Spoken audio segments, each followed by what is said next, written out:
On my 75th birthday, a landmark I hadn't even planned to acknowledge, my sister Vivian looked at me from across the long dining table and smiled.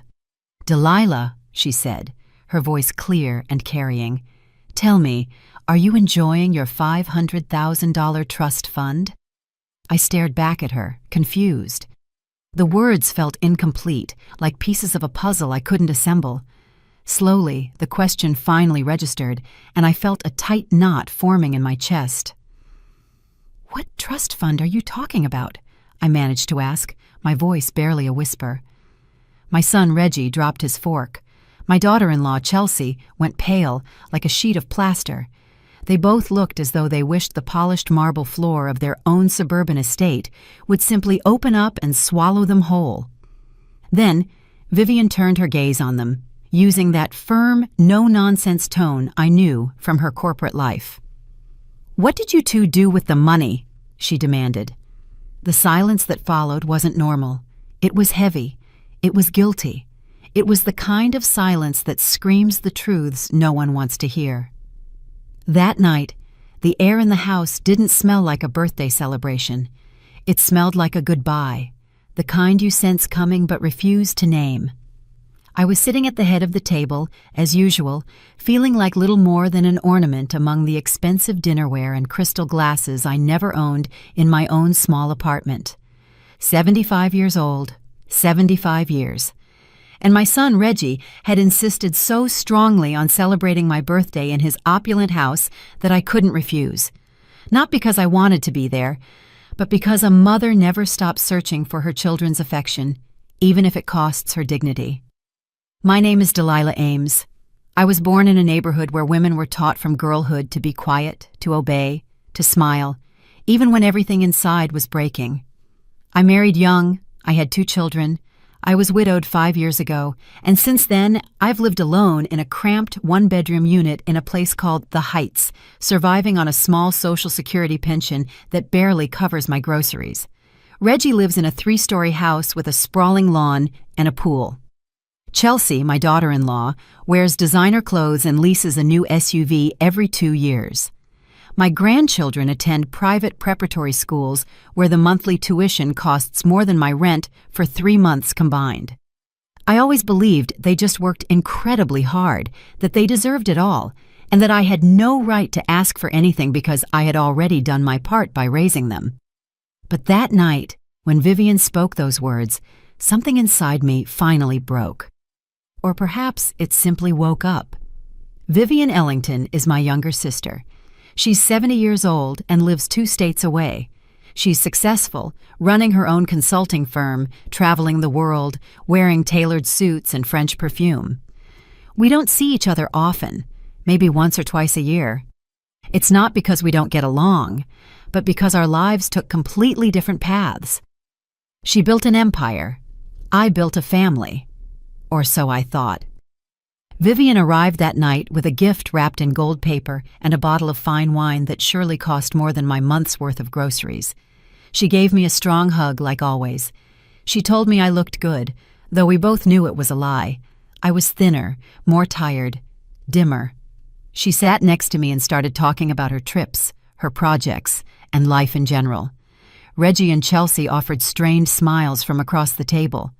My grandchildren were upstairs in their rooms, probably glued to their phones.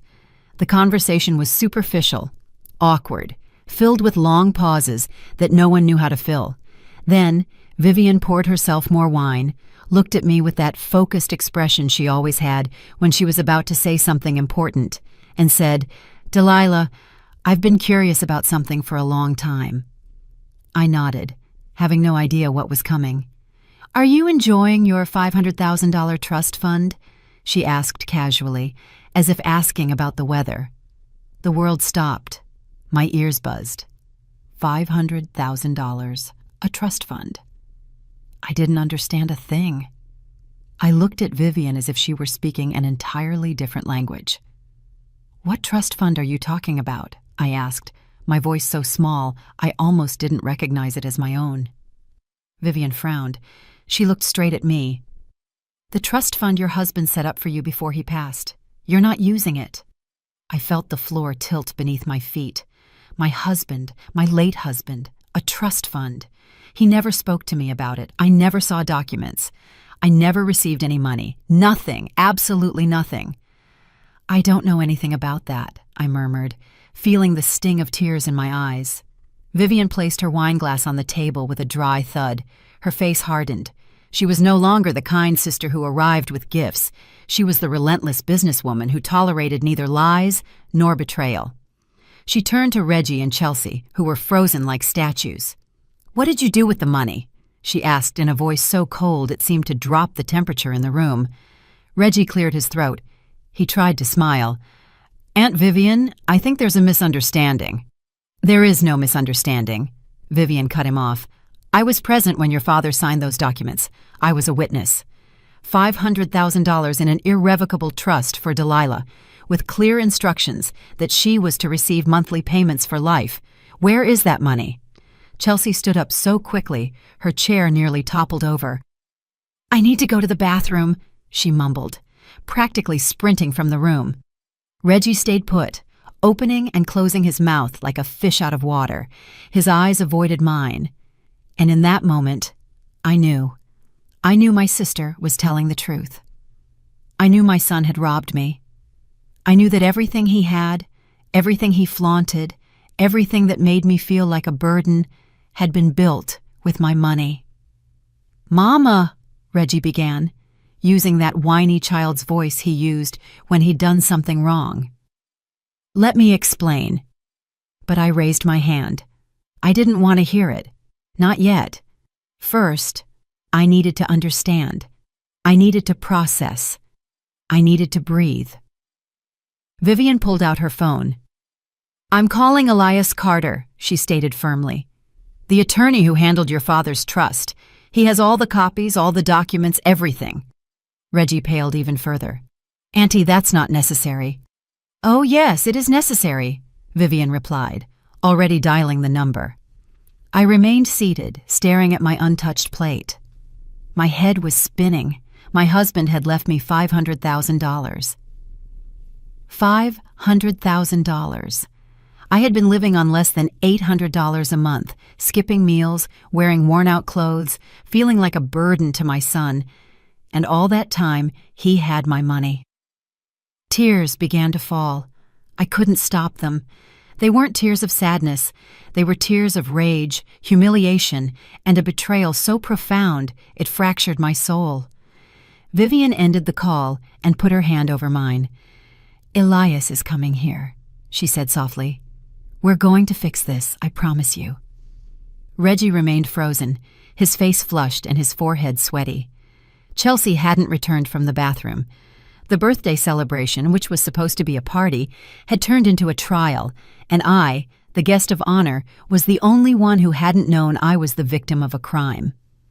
To understand how I arrived at that moment, sitting at that table feeling like an idiot, you need to go back in time with me. You need to see who I was before that night, before discovering that my own blood had stolen the life I deserved.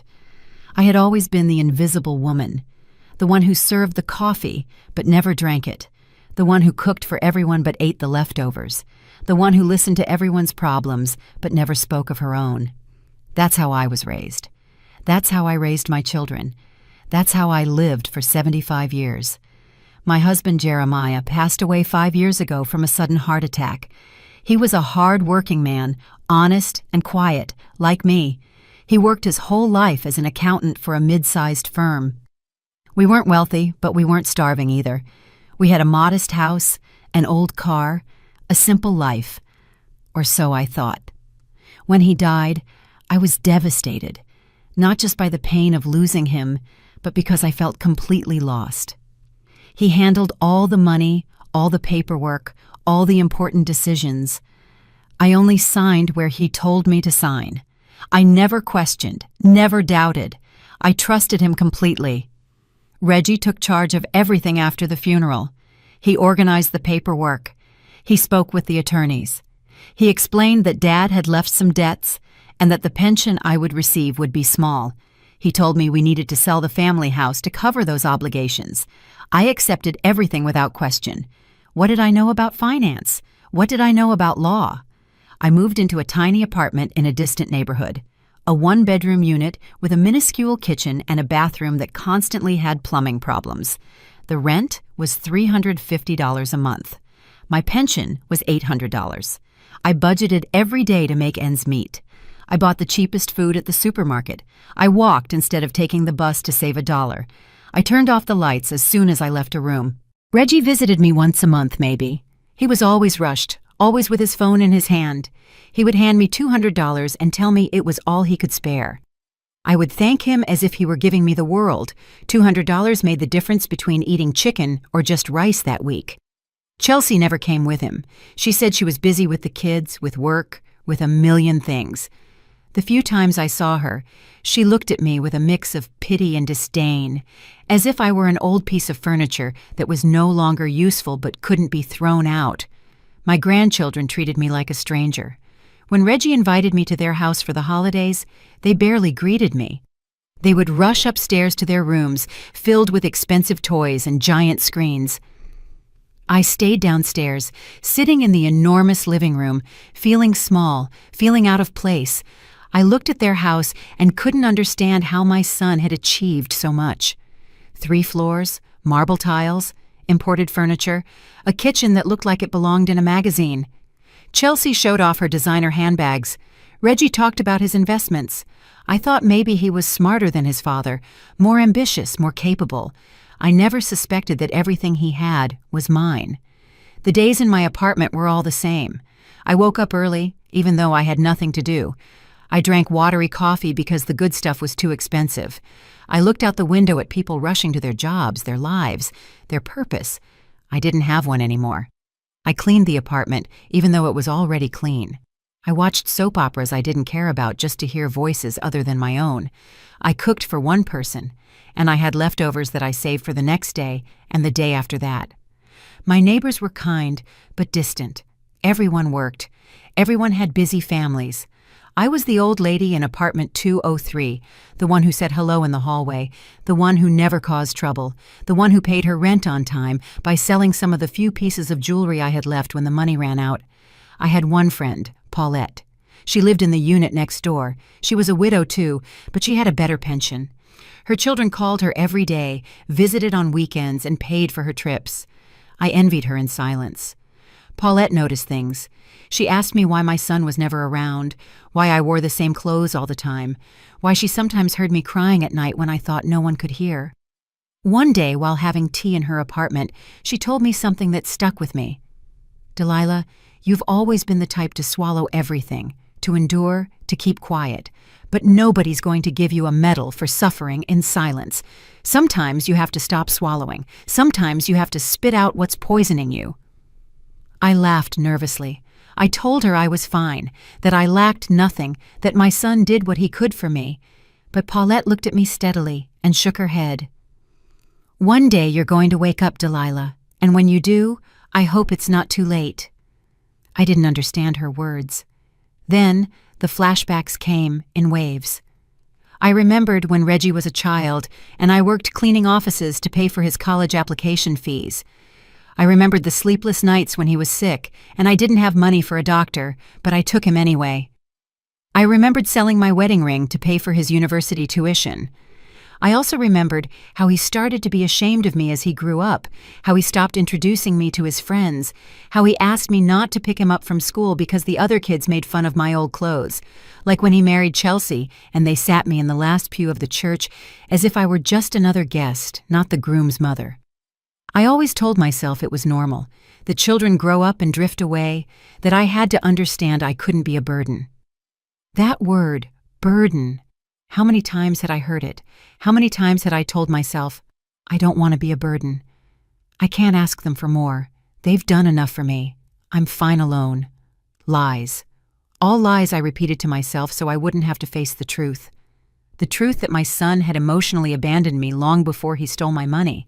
The truth that I had allowed myself to be treated like trash because I believed that was love. That was being a good mother. The weeks leading up to my birthday were strange. Reggie called me more often than normal. He insisted I come to his house for the celebration. He said Chelsea was preparing something special, that the children wanted to see me. I accepted, thrilled. I thought that maybe they were finally including me, that maybe they were finally seeing me. Paulette helped me get ready that night. She lent me a nice shawl, styled my hair, and told me I looked beautiful, but she also said something else, something that sounded like a warning. If anything feels off tonight, don't stay quiet. You are worth more than you think. I laughed. I told her to stop worrying, that I was just going to have dinner with my family, that everything would be fine. But as the rideshare drove me toward Reggie's house, something in my stomach churned. A feeling I couldn't name, as if my body knew something my mind still didn't want to accept. I arrived, and the house was brightly lit. Soft music, the smell of expensive food. Reggie opened the door with a huge smile. Too huge. Chelsea greeted me with a kiss in the air beside my cheek. Too sweet. The children came down to give me a quick hug before disappearing again. Too rehearsed. Everything was too much. I sat at that enormous table, feeling lonelier than I did in my empty apartment. And then Vivian arrived. My sister, whom I didn't know would be there, whom Reggie clearly didn't expect, the one who held the key to unlock the box of lies he had so carefully built. Everything began to twist 3 weeks before my birthday. Although I didn't know it then, I was still living my usual life, my small life, my day-to-day survival on $800 a month, and the illusion that things would improve someday. It was a Tuesday afternoon. I was sitting in my living room watching the news when the phone rang. It was Reggie. That was already odd. He didn't call on Tuesdays, he called on Sundays, if at all, and the conversations always lasted less than 5 minutes. "Mama," he said in a strange voice, a voice trying to sound casual but filled with something I couldn't identify. "How are you?" "Fine, son. Everything good over there?" Yeah, everything's good. Hey, I wanted to talk to you about your birthday. It's coming up, right?" "My birthday. 75. I hadn't thought much about it. Why bother? There was nothing to celebrate. Just another year of loneliness, another year of counting coins. "Yes, the 23rd, I replied without much enthusiasm. "Chelsea and I want to do something special, a dinner at the house. How does that sound?" I was surprised. They never organized anything for me. I had spent my last birthday alone, eating canned soup in front of the television. "You don't have to go to any trouble," I said automatically. "I'm fine. I don't need anything." "Mama, it's no trouble. We want to do it. The kids want to be there too. It's going to be nice." Something in his tone made me uneasy. He was too insistent, too anxious, but I wanted to believe him. I wanted to believe that maybe my son was finally seeing me, that maybe he finally cared. "Okay," I accepted. "Thank you, son." "Perfect. I'll send a car to pick you up that day. Don't worry about a thing." He hung up quickly, as always. I stayed there with the phone in my hand, feeling a mix of emotion and suspicion. Why now? Why this year? What had changed? The following days were like all the others, but I couldn't stop thinking about that dinner. It made me hopeful. It allowed me to dream that maybe things between Reggie and me could improve, that maybe he had reflected, that maybe he remembered everything I had done for him. A week later, Reggie called again. This time his voice sounded tenser. "Mama, I need to ask you something. Have you talked to Aunt Vivian lately?" The question surprised me. Vivian and I spoke every 2 or 3 months, short conversations. She was always busy. I never had much to tell. "No, I haven't spoken to her in about 2 months. Why?" "No reason. Just curious. Hey, about the dinner. It's better if it's intimate. Just us. Close family. How does that sound?" "Of course, son. Whatever you want." But something about that conversation left me uneasy. Why was he asking about Vivian? What did she have to do with my birthday? Paulette noticed my concern. She always noticed everything. We were having tea in her apartment when I mentioned it. "He says he wants to have a dinner for my birthday," I told her. "But I don't know. He sounds weird, nervous." Paulette put her cup down and looked at me seriously. "Delilah, do you trust your son?" The question hurt. "He's my son. Of course I trust him. Even though he never visits you, Even though he has you living on less than he spends on tips? Even though he lives in a mansion while you count pennies to buy bread? He does what he can for me, I defended him. I always defended him. It was my job.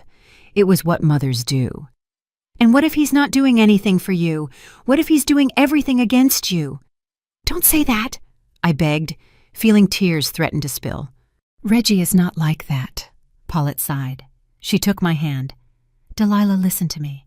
You are a good woman, too good, and good people always end up being trampled by those who have no scruples. I'm not saying your son is evil.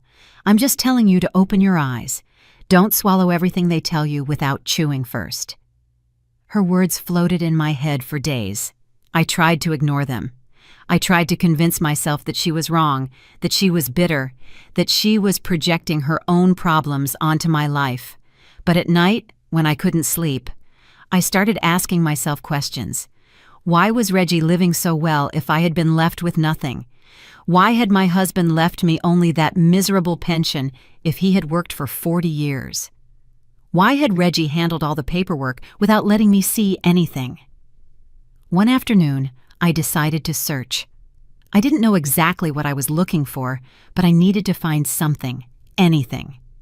I took out the box of documents I had stored in the closet, old papers, paid bills, photos, memories.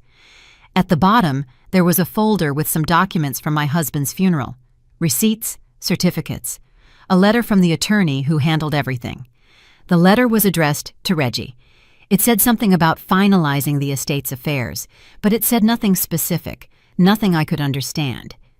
There was a name, Elias Carter, attorney at law with a phone number. I held that paper for a long time. Should I call? What would I say? What right did I have to interfere in things that Reggie had already resolved? But Paulette's words echoed. Open your eyes. Don't swallow everything. I put the paper in my handbag. I didn't call that day or the next, but I carried it with me as if it were a bomb I didn't dare detonate. The Friday before my birthday, Reggie showed up at my apartment without warning.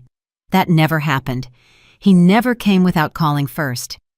He knocked on the door, and I nearly jumped out of my skin. "Son, what a surprise," I said, opening the door. He walked in, looking around as if it were the first time he'd ever visited, as if he'd never seen the poverty I lived in, as if he'd just realized how miserable my life was.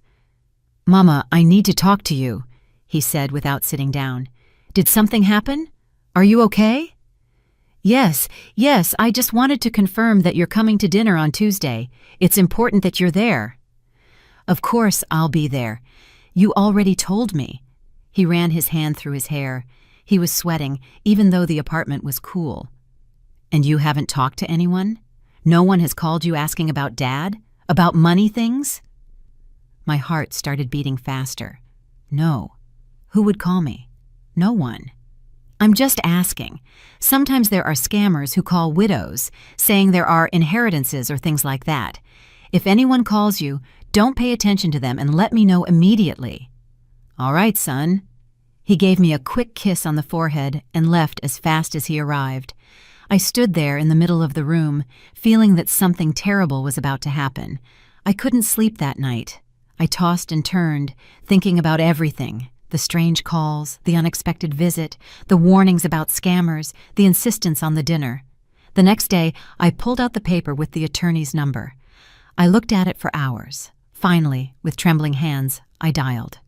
A secretary answered, "Carter Law Group. Good afternoon." "Good afternoon. I'd like to speak with Mr. Elias Carter. Who may I say is calling?" "Delilah Ames. I'm Jeremiah Ames's widow. He handled some affairs for my husband 5 years ago." There was a pause. "One moment, please." The wait was eternal. I almost hung up 3 times, but something stopped me. Finally, a male voice. "Mrs. Ames, this is Elias Carter. What a surprise to hear from you after so long." "Excuse me for bothering you," I began, my voice trembling. "I just wanted to ask about my husband's papers. You helped with everything after his death." "Yes, that's right." "I worked with your son, Reggie, on all the paperwork. And there was something Something about a trust fund. The silence on the other end was deafening, so long that I thought the call had been disconnected. "Mrs. Ames," the attorney finally said, his voice very serious. "I think you and I need to talk urgently." My birthday dawned gray, as if the sky knew what I still refused to accept. I woke up early, even though the dinner was in the evening. I couldn't sleep thinking about the conversation with the attorney, Elias Carter. After that call, he had asked me to meet him. He told me there were things I needed to know, things that should have been told to me 5 years ago. But I asked him to wait. I told him I had a family dinner and that we could talk afterward. I don't know why I did that. Maybe because a part of me still wanted to believe that everything was a misunderstanding, that my son hadn't betrayed me. Paulette knocked on my door mid-morning. She brought a small cake with 1 candle. "So you don't spend your birthday without blowing out at least 1 candle," she said with a sad smile. We sat in my living room, eating cake with watery coffee. She looked at me as if she wanted to say something but didn't dare. "What's wrong?" I asked her. "You're acting stranger than usual. Did something happen?" I told her about the call to the attorney, about his mysterious words, about the feeling that something terrible was about to be revealed. Paulette set her plate aside. "Delilah, listen to me carefully. Wherever you go tonight, don't stay quiet.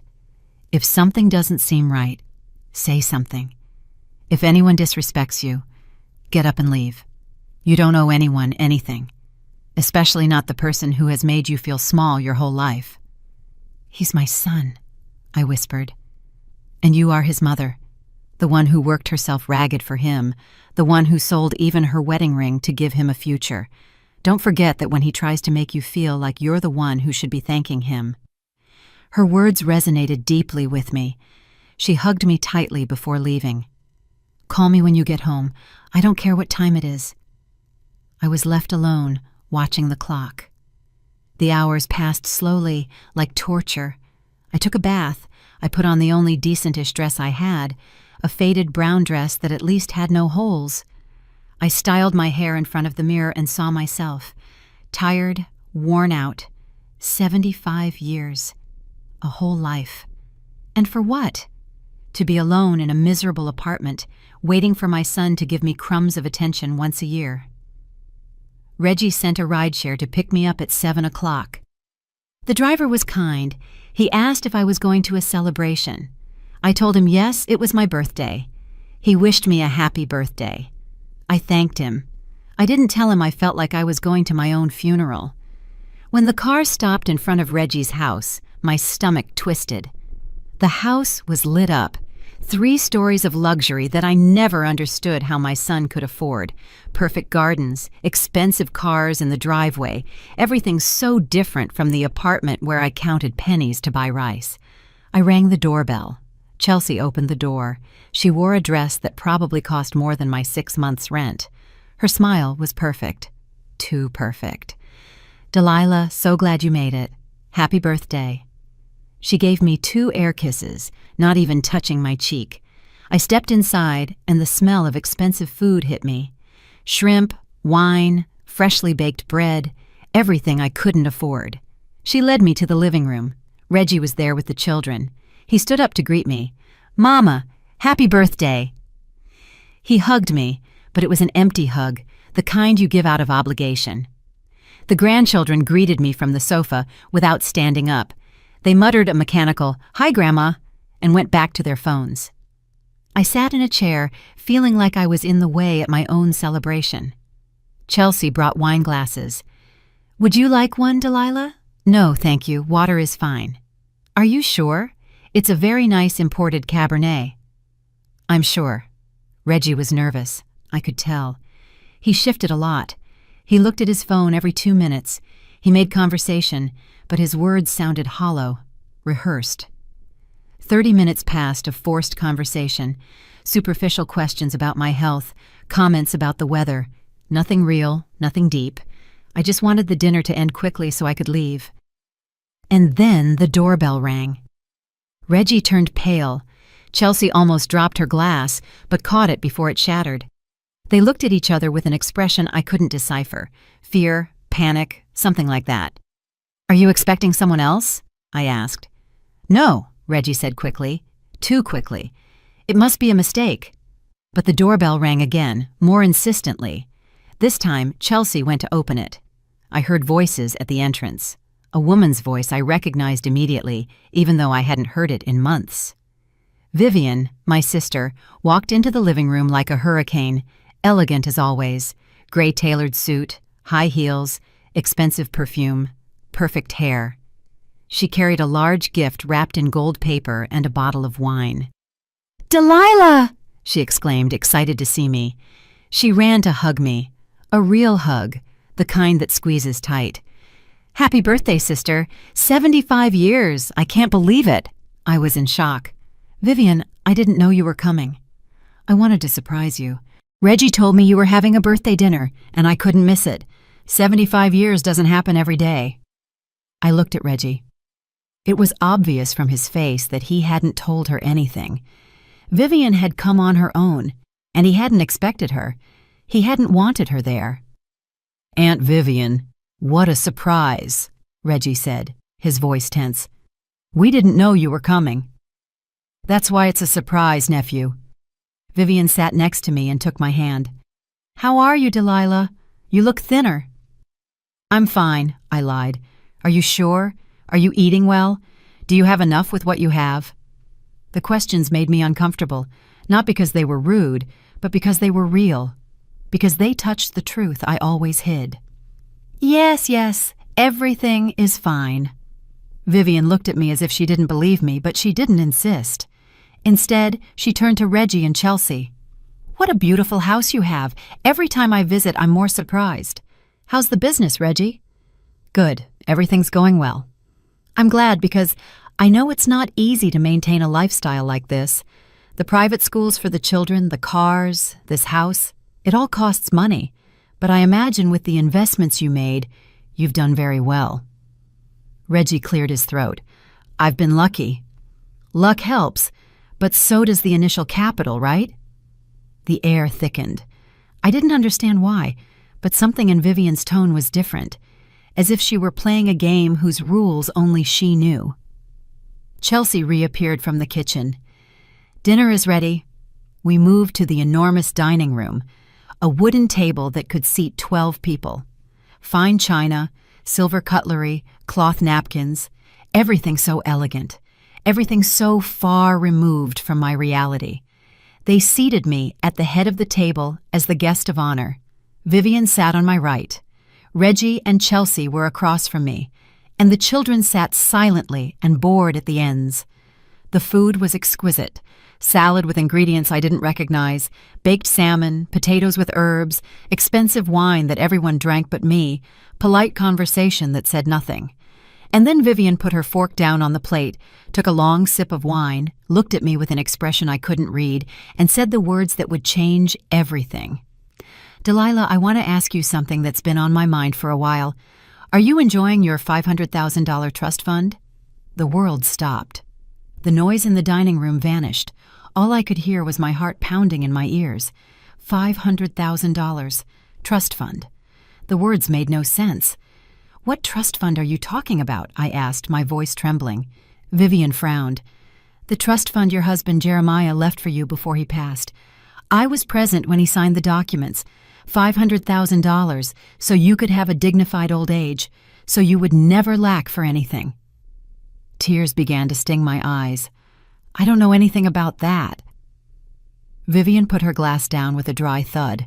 Her face completely changed. She was no longer the sweet sister.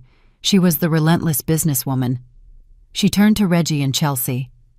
"What did you do with the money?" The silence that followed that question was so heavy, I could feel it crushing my chest. Reggie and Chelsea were completely motionless, like pillars of salt, as if time itself had frozen just for them. My grandchildren looked confused, darting their eyes from one adult to another, not understanding what was happening. I didn't fully understand either, but something inside me already knew the truth. I had known it since the call with the attorney. I had known it since Reggie's strange visits. Maybe I had known it for 5 years, but I refused to see it. "Aunt Vivian," Reggie began, his voice shaky, "I think there's a misunderstanding here." "There is no misunderstanding," Vivian cut him off with a coldness I had never heard from her. "I was there in Attorney Elias Carter's office. Your father asked me to witness the signing of those documents. $500,000 in an irrevocable trust for Delilah with guaranteed monthly payments for life. $4,000 monthly. Everything legally protected, so she would never have to worry about money. $4,000 a month. I was living on $750. The words wouldn't fit in my head. They couldn't be real. "Mama," Reggie said, finally looking at me, "let me explain." But Vivian raised her hand. "No, answer my question first. Where is that money? Why is your mother living in a miserable apartment on a pension that barely covers her food? Why does she know nothing about the trust?" Chelsea got up so fast her chair nearly fell over. "I need to go to the bathroom," she muttered, practically running out of the dining room. The children also got up. "Can we go to our rooms?" the older one asked. "Go," Reggie said without looking at them. It was just the three of us, Vivian furious, Reggie terrified, and me in the middle, feeling my world crumble piece by piece. "Reggie," I said, with a voice I didn't recognize as mine, "is what your aunt says true?" He ran his hands over his face. He was sweating. His hands were shaking. "Mama, it's complicated." "It's not complicated," Vivian interjected. "It's quite simple. Yes or no, did you know about the trust fund?" Silence. "You knew," my sister insisted. "Yes," Reggie finally whispered. "I knew." The words hit me like stones, like physical blows, like a betrayal that stole my breath. "And why didn't I know?" I asked, feeling the tears start to fall uncontrollably. Reggie wouldn't look me in the eye. "Dad named me the administrator of the trust. He left me in charge of managing everything. I thought it was better to use it for investments, to make the money grow, to secure the family's future." "The future of which family?" Vivian asked with contempt. "Your future, because you clearly didn't care about your mother's future. She is the beneficiary, not you. That money was for her." "I was going to give it to her," Reggie defended himself weakly, "when the time was right." "When?" I shouted. I couldn't hold back any more. 75 years of holding everything in silence, and finally, something inside me snapped. "When was the right time, Reggie? When I was starving, when I couldn't pay my rent anymore." "Mama, it's not like that." "Then how is it?" My voice was shaking with rage and pain. "Tell me, how is it that for 5 years I have lived on less than $800 a month while you had my money? Tell me, how is it that I've sold my belongings just to eat while you bought luxury cars? Tell me, how is it that I felt like a burden to you when you were living off what was mine the entire time?" Vivian pulled out her phone. "I'm calling Elias Carter right now. He has all the documents, all the proof, and we are going to settle this once and for all." "Auntie, wait," Reggie pleaded. "It's not necessary." "Oh, yes, it is necessary." Vivian was already dialing the number. "Very necessary." Reggie looked at me with pleading eyes. "Mama, please, we can fix this within the family. We don't need to involve attorneys." "Fix it how?" I asked. "By giving me the crumbs you decide to give me when it suits you? By continuing to lie to me?" Chelsea returned to the dining room. Her eyes were red. She had been crying. She stood next to the door, as if ready to bolt at any moment. Vivian held the phone to her ear. "Elias, it's Vivian Ellington. I'm here with my sister Delilah. We need you to come immediately. Yes, it's about the Jeremiah Ames Trust Fund." Pause. "Excellent. We'll wait for you." She hung up and looked at us all. "He's coming here. He's bringing all the documents. We're going to resolve this tonight." "You can't do this," Chelsea said, in a high-pitched, whiny voice. "This is our house, and that is my sister's money." Vivian replied coldly. "The money you stole." "We didn't steal anything," Reggie protested. "I was the legal administrator. I had the right to make decisions. You had the right to administer the money for your mother's benefit, not for your own." Vivian stepped closer to him. Do you know what that's called? Embezzlement, fraud, theft, and it can land you in prison. Reggie paled further. I didn't want to hurt Mama. I just thought I could make better use of the money, invest it, multiply it. And did you multiply it? Vivian asked. Where are the original $500,000 plus 5 years of investment gains? Because from what I can see, they're in this house, in those cars, in those expensive clothes your wife is wearing, all built with your mother's money, while she was going hungry. I remained seated, listening to everything as if it were a movie, as if it weren't my life, as if they weren't talking about my son who had robbed me, lied to me, and let me suffer while he lived like a king with my money. Reggie, I finally said, my voice calm, too calm, the calm that comes after a storm. Look me in the eyes. He slowly looked up. Did you ever feel guilty? Ever? In these 5 years, did you ever think about me living alone in that horrible apartment while you slept in your expensive sheeted bed, bought with my money? Mama, Answer, yes or no. Silence. That silence told me everything I needed to know. And you? I turned to Chelsea. You knew. She nodded, almost imperceptibly, cowardly to the end. She couldn't even admit it out loud. You too, I said, getting up from the chair. You watched me struggle. You watched me count pennies. You watched me wear the same worn-out clothes over and over. You watched me turn down invitations because I didn't even have bus fare. And you said nothing. You did nothing. You kept taking my money and letting me believe I was a burden to you. Tears were falling, but my voice wasn't shaking. Something had changed inside me. Something had broken, but something had also been fortified. The worst part, I continued, it's not that you stole the money. The worst part is that you stole my dignity. You made me feel useless, stupid, an old woman good for nothing. You made me believe I had to thank you for the crumbs you gave me, and all the while you knew the truth. Reggie tried to approach, but I raised my hand. Don't touch me. Mama, forgive me. I can give it all back. I swear that— With what? Vivian asked. Because if you spent it all on this life of luxury, where are you going to get $500,000 plus 5 years of monthly payments you never gave her? We're talking about more than $700,000. The figure made me dizzy. $700,000, a lifetime of security that they had taken from me. The doorbell rang. Vivian went to open it. She returned with a man in his 60s, dark suit, leather briefcase, serious expression. Good evening, the man said. I am Elias Carter. I regret that we are meeting under these circumstances, Mrs. Ames. I stood up. My legs were shaking. You spoke with me on the phone. That's right, and I deeply regret not having insisted on speaking with you directly 5 years ago. I assumed your son had informed you of everything. That was my mistake. He opened his briefcase and pulled out a thick folder. He placed it on the dining table. Everything is here. The will, the trust agreement, the administration documents, everything signed by your husband and by Reggie as administrator. He opened the folder and began showing me papers. My vision was blurry from tears, but I could see the figures.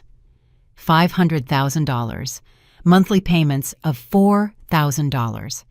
My name on all the documents as the sole beneficiary. Your husband was very clear, Elias explained. This money was only for you. Reggie had authorization to administer it, but with the legal obligation to deliver the monthly payments to you without fail. Any diversion of those funds for personal use constitutes a crime. Reggie slumped into a chair. Chelsea was crying silently. I remained standing, looking at those papers that represented the deepest betrayal I had ever experienced. Elias Carter spread the documents on the table as if they were cards in a macabre game. Every paper was more proof of the lie I had lived for 5 years. I looked at them without being able to fully process them. My brain refused to accept that all this was real. Mrs. Ames, the attorney said, his voice firm but not cruel, did you receive any monthly payments from this trust fund in the last 5 years? No, I replied in a strained voice. I didn't know it existed. Were the terms of your husband's will ever explained to you? Reggie told me there were some debts, that we had to sell the family home to pay them, that only a small pension was left for me. Elias shook his head. There were no debts. The house was sold, yes, but the money from that sale, plus your husband's savings and life insurance, amounted to the $500,000 that constituted the trust fund. Everything was designated for you. I sat down before I fell. My legs wouldn't support me. The house too? Also, your husband left clear instructions to sell the property and add that value to the trust to maximize your monthly income. You should have been living comfortably on $4,000 a month without worries. $4,000 a month for 5 years. I did the quick calculation in my head. $240,000 that I never saw. $240,000 that my son had used while I counted pennies to buy bread. Reggie, Elias said, turning to my son, where is the money? My son had his head in his hands. I invested it. In what? In this house, in the business, in the kids' schools, in everything. Do you have records of those investments, account statements, documents proving that this money was invested with the intention of generating profit for your mother? Silence. I'll ask you another way, the attorney continued. Can you return the original $500,000 plus the monthly payments you owed your mother? More silence. Chelsea was sobbing harder. He can't now, Vivian said with contempt. He spent it all on luxuries, on appearances, on living a life that wasn't his. Elias pulled out more papers. Here are the bank statements for the trust fund. During the first year after your husband's death, Reggie transferred $50,000 for the down payment on this house. Another $100,000 went into renovations, $30,000 for a car, and so on. In 2 years, he had almost completely emptied the principal fund. And the other 3 years? Vivian asked. Loans against the trust fund, more transfers, small amounts here and there that total significant figures. By the time we realized, there was practically nothing left. We realized, I repeated. You knew all of this. Elias lowered his gaze. For the first time, the attorney looked ashamed. I knew Reggie was making movements. He is the legal administrator, so technically he had authorization, but I assumed you were aware that he consulted you, that there was a family agreement. I never imagined you knew nothing. Why didn't you reach out to me to confirm? My voice sounded harsher than I intended. I should have. It is my professional responsibility, and I offer my sincerest apologies. But I must also tell you that Reggie assured me several times that you were well cared for, that you were living with them, that you didn't need the money monthly because he covered all your expenses. I looked at Reggie with a mix of horror and disgust. You told him I was living with you? Reggie didn't answer. He couldn't even look at me. You told him that? I shouted. I no longer cared about controlling myself. You lied to the attorney, telling him you were taking care of me while I was living alone, eating canned soup. Mama, I thought that eventually I would bring you to live with us. When? In 10 more years? Never. That was another lie you told yourself to sleep soundly at night. Chelsea finally spoke. Her voice was shrill and pathetic. We wanted to help you, Delilah, but we had expenses.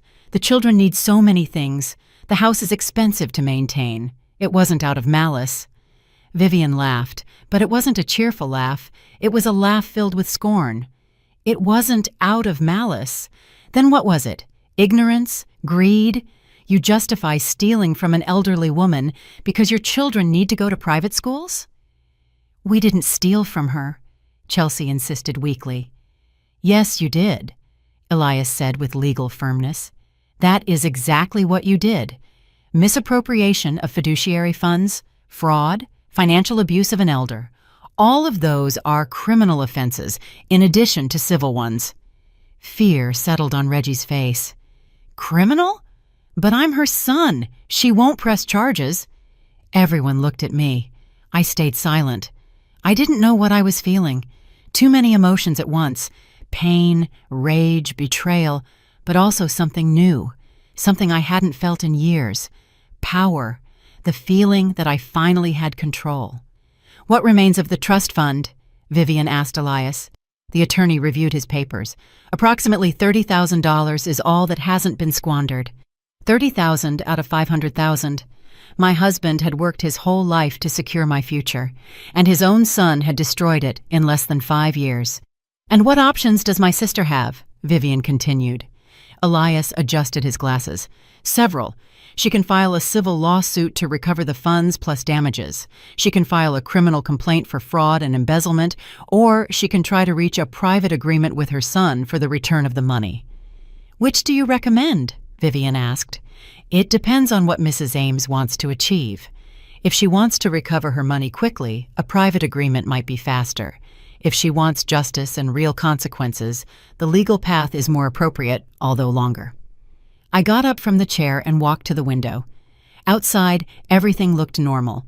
The perfectly manicured lawn, the streetlights illuminating the neighborhood of expensive houses. None of it was real. Everything was an illusion built with my money and my suffering. "Mama," Reggie said behind me, "please talk to me. Tell me what you want me to do." I turned around slowly.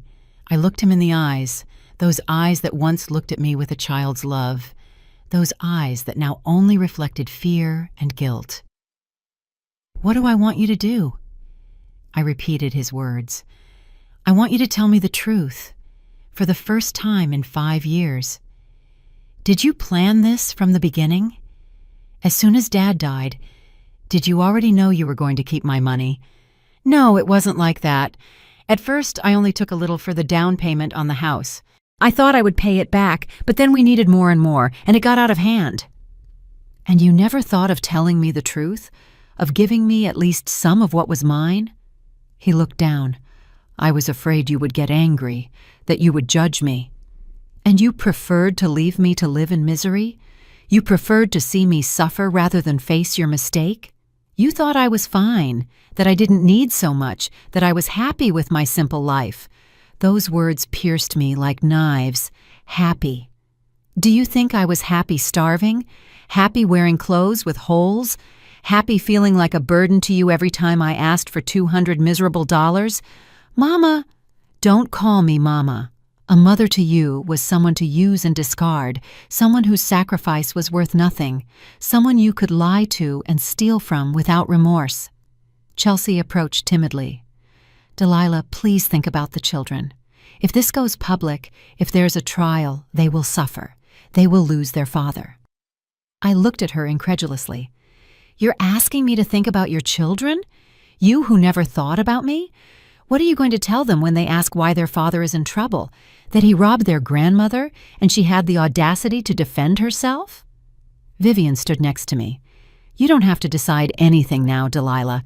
Take your time. Think carefully about what you want." Elias closed his briefcase. "Mrs. Ames, I will prepare a complete report of everything for you. Bank movements, transfers, everything documented. Then you decide what to do with that information." "How long do I have to decide?" I asked.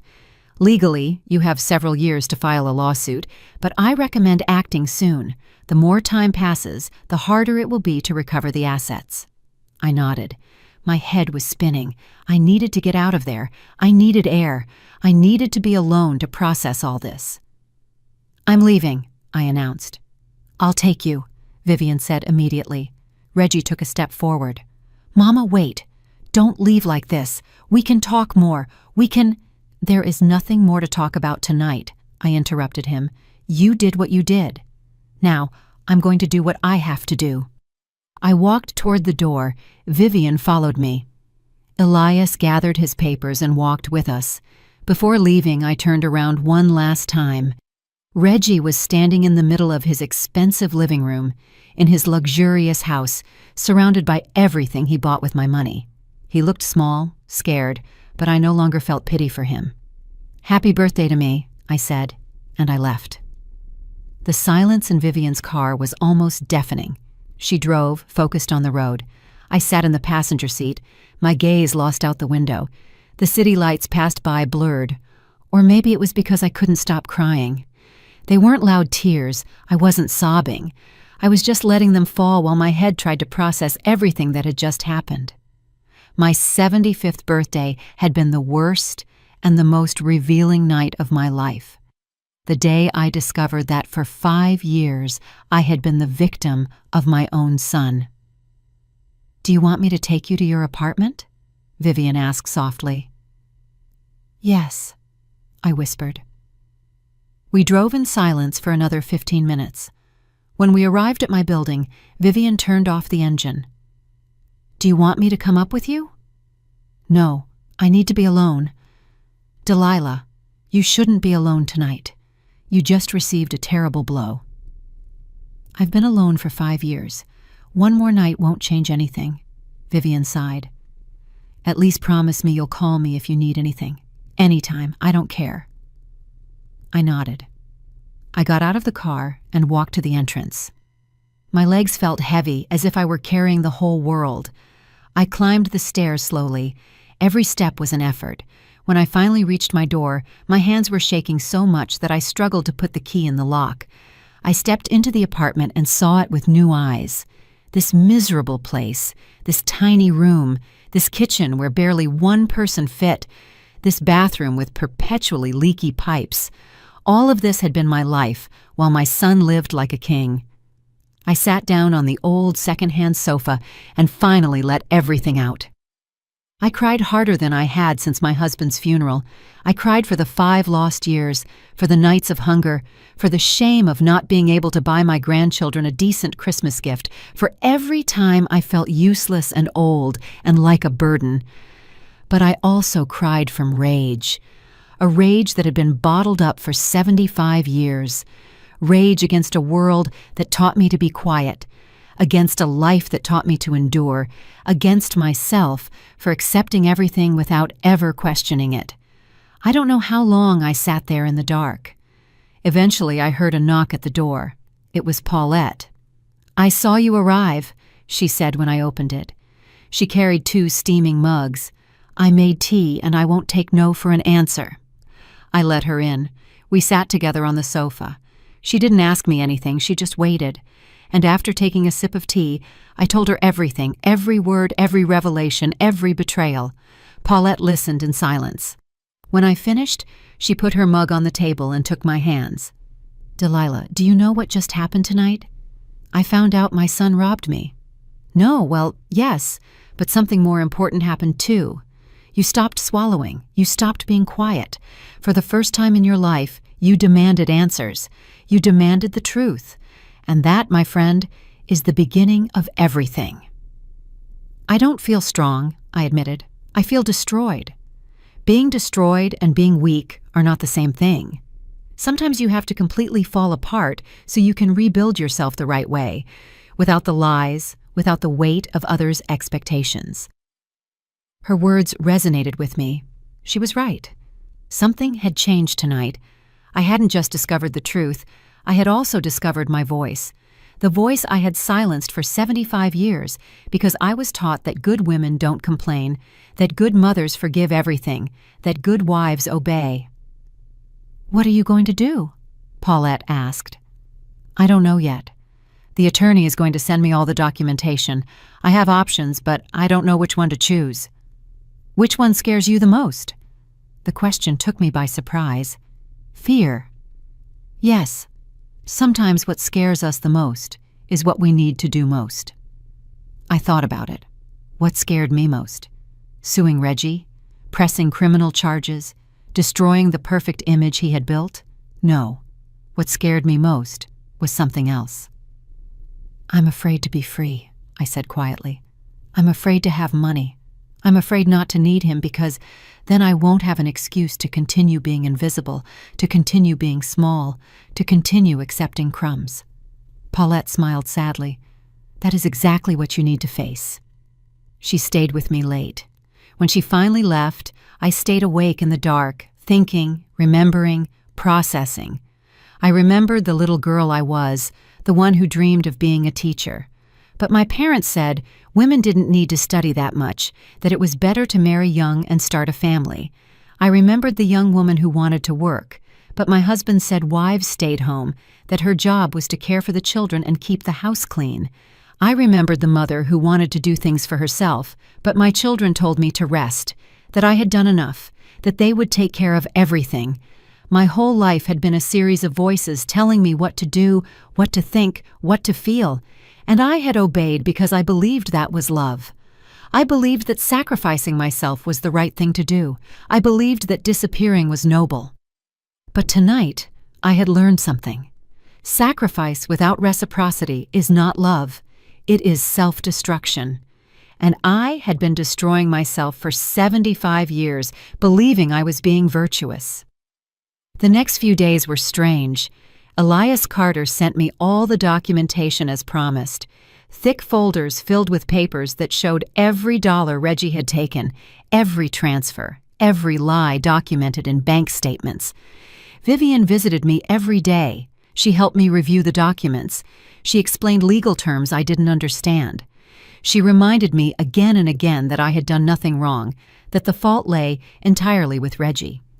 Reggie called many times. He left messages, pleading messages, messages where he promised to give everything back, messages where he cried and asked for forgiveness. I didn't answer any of them. I wasn't ready. Chelsea called too. Her messages were different. They were justifications. They were attempts to make me feel guilty. Think about the family. Don't be selfish.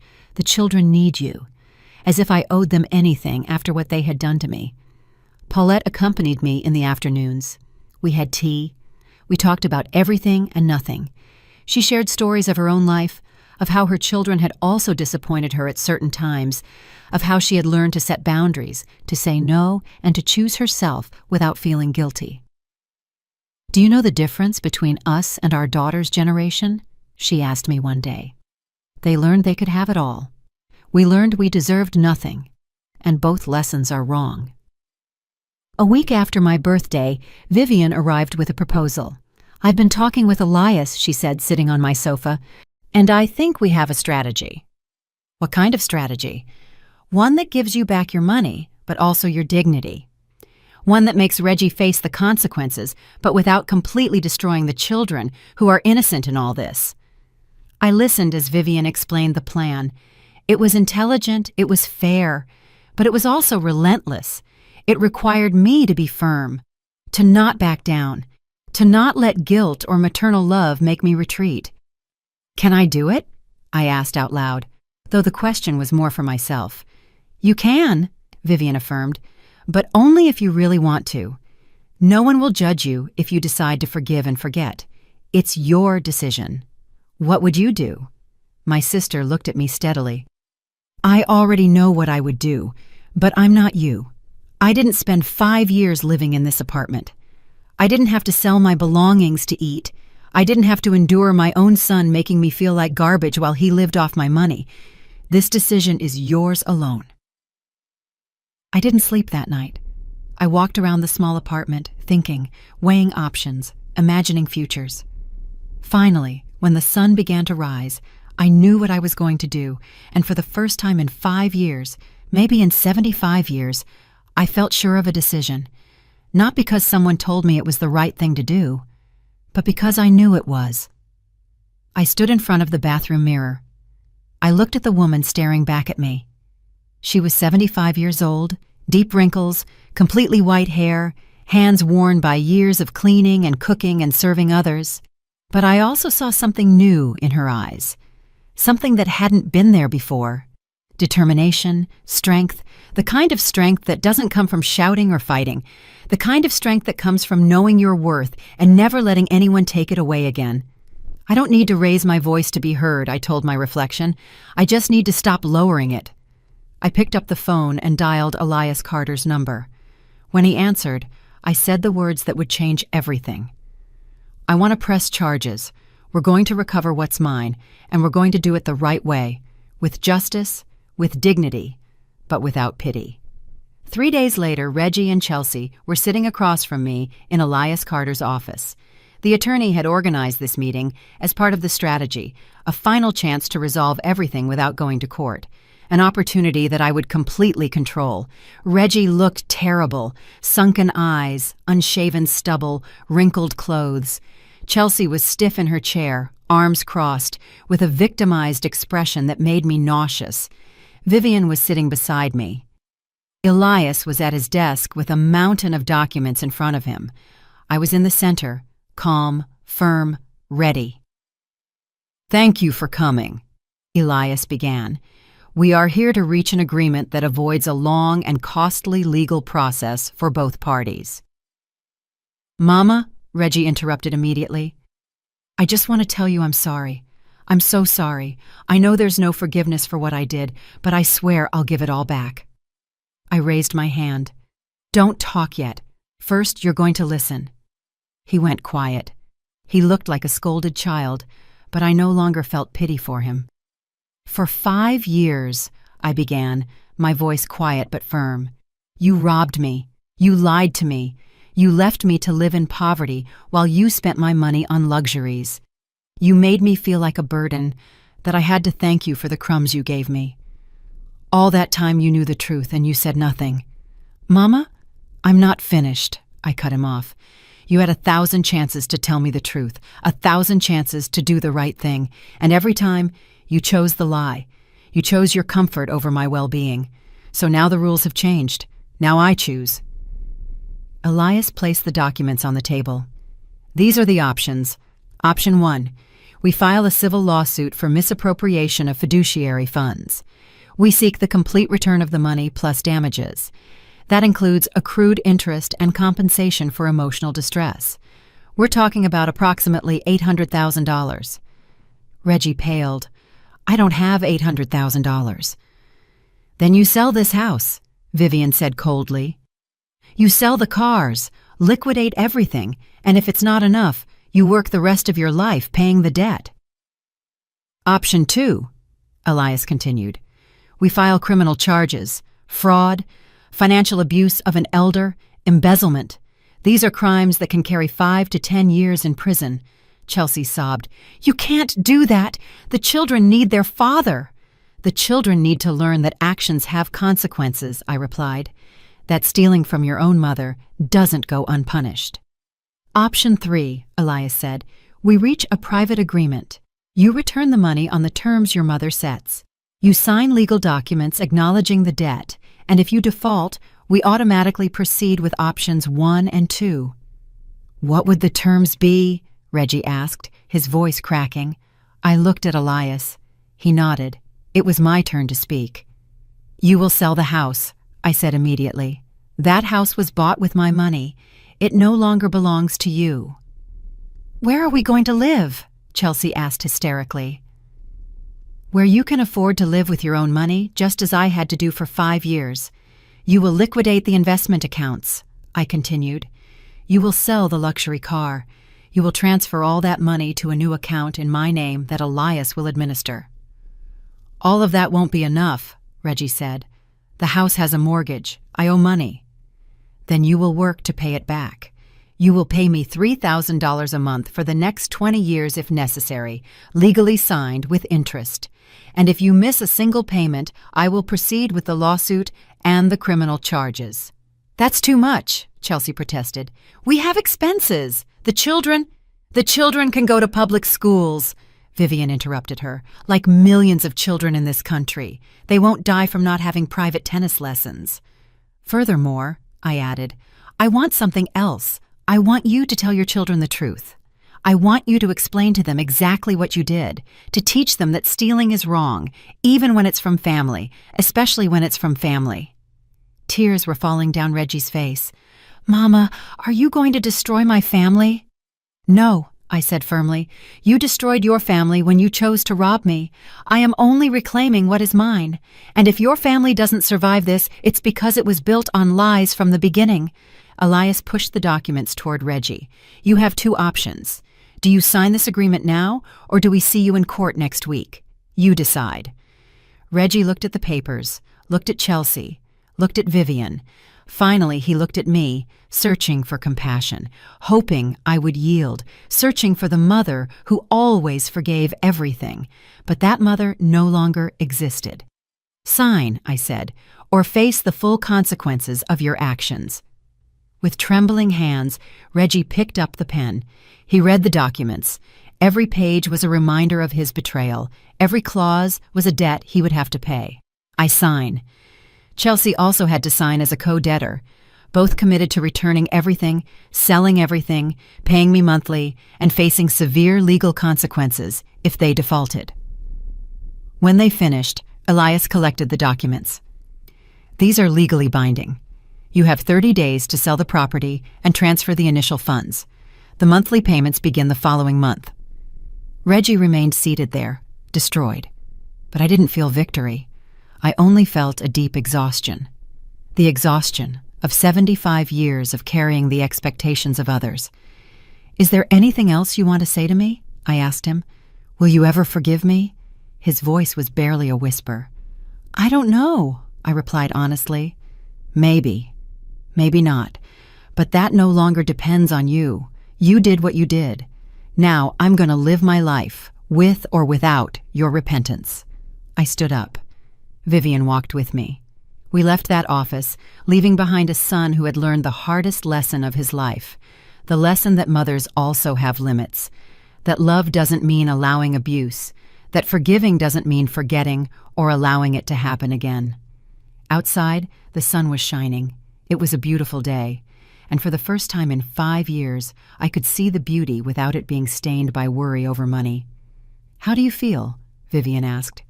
"Free," I replied. "Finally free." 6 months later, I was sitting on the balcony of my new apartment drinking coffee. Not watery instant coffee, but real coffee, made from freshly ground beans, the kind of coffee I had always seen in stores but never allowed myself to buy. The apartment wasn't large, but it was mine.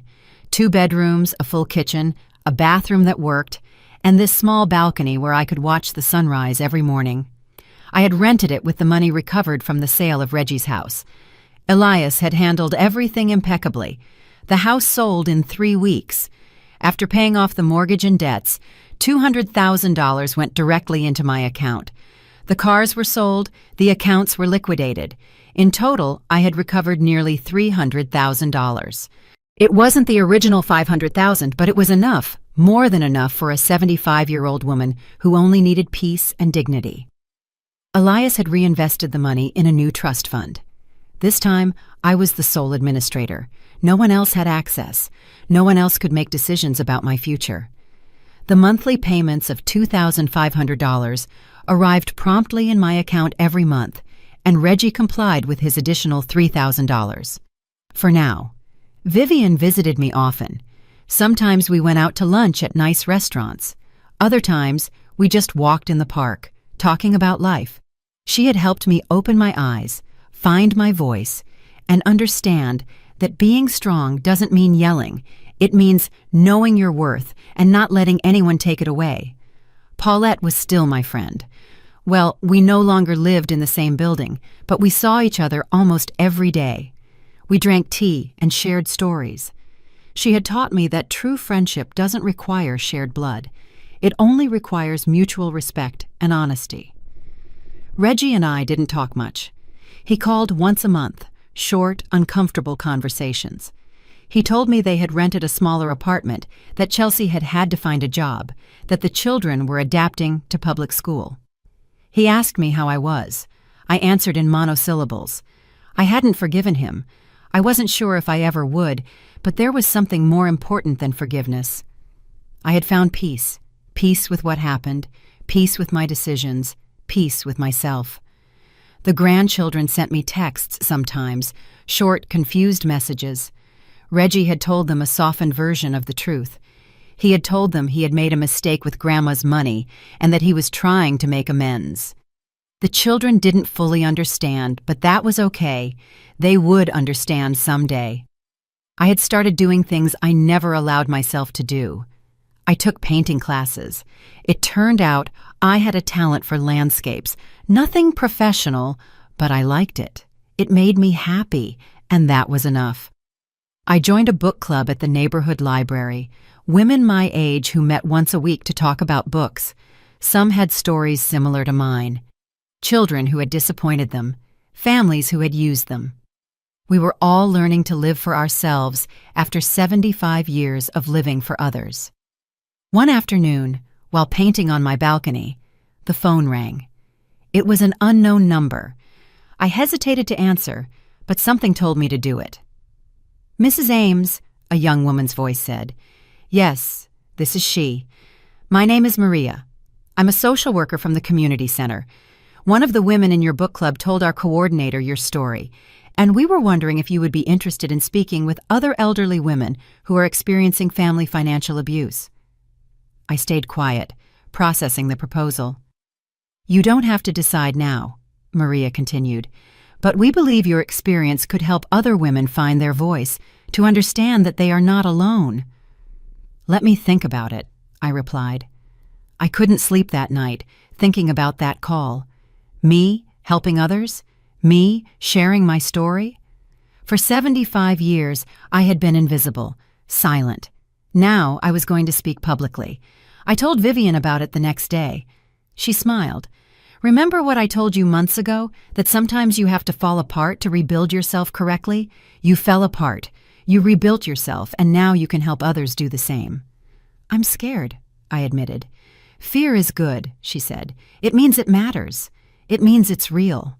A week later, I was sitting in a circle of 10 women at the community center, all over 60, all with stories of families who had used them, robbed them, and made them feel invisible. I told them my story without embellishment, without softening it, the complete truth, the trust fund, the betrayal, the poverty, and also the recovery, the justice, the peace. When I finished, there were tears in everyone's eyes, but there was also something else: hope, recognition, the understanding that they weren't crazy, that they weren't alone, that there was a way forward. One woman timidly raised her hand. "How did you find the courage to face them?" "I didn't find it," I replied honestly. "I built it day by day, decision by decision, by stopping swallowing what was poisoning me, by learning that my voice mattered, that my life mattered, that I mattered." It's been almost a year since that birthday night, since the revelation that changed everything. I still live in my apartment with the balcony. I still paint. I still read.